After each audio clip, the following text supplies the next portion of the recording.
When it comes to video, what does latency mean? Latency or lag or delay? Delay is something that our sound engineers talk about, and it relates directly to what we're going to talk about with regard to video. So latency is the time it takes for what you see here and the light hitting the lens, if you like, to actually what gets on screen. Now, in a real-world scenario, there is a delay, and there is delay introduced into that signal path at every step of the way. So every piece of equipment, every process that you do, that will introduce some kind of a delay. So if I have a vision mixer, my camera goes into a vision mixer, there is a delay. That might then go into a switcher, there is a delay. If I process it, if I change the resolution, if I scale it into a different frame, whatever I do, there will be a delay introduced. So in a conference, for example, let's say there's a camera in front of me and I'm streaming. Now, the people watching on the stream, they don't really care that there's a delay because they can't see what's happening in the room. They could be watching it half an hour later. It would still look live. But when we have a live camera feed in the room, like these two here, the delay, the latency, that matters because you can see my lips moving, you can hear me talking, and what you see on the screen isn't necessarily going to be in time. Now, a sound engineer can introduce what they call delay, and what that would do is it would delay the audio so that it's in time with the video.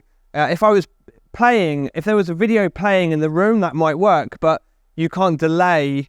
I'm a real person talking in a real space. People can see my lips moving, so delay in that scenario doesn't work. So what we have to do is we have to try and reduce the latency on the screens as much as possible. So when we're doing a live stream, there are lots of tools that we can use, software-based tools like vMix, like OBS, like TriCaster, like Wirecast, and they will all introduce a delay.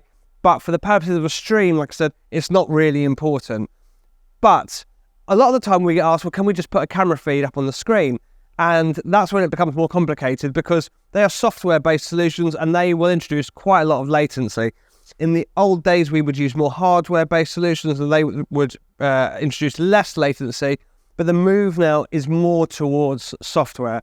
So one of the things that we can do to reduce the latency is use a hardware solution. So here I've got a Roland on one side and I've got vMix on the other. Now, for the purposes of this, we actually introduced a tiny bit more latency here just to emulate screen processors and switches that you have in a real live environment. So if we look on this side, you can see the delay is about that much. It's slightly out of time.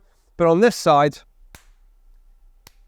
it's much more delayed. And so if you were to have that in a conference, that would look weird because the video on the screen would just be so much later than the person talking on the stage. And that's why we use hardware for image magnification.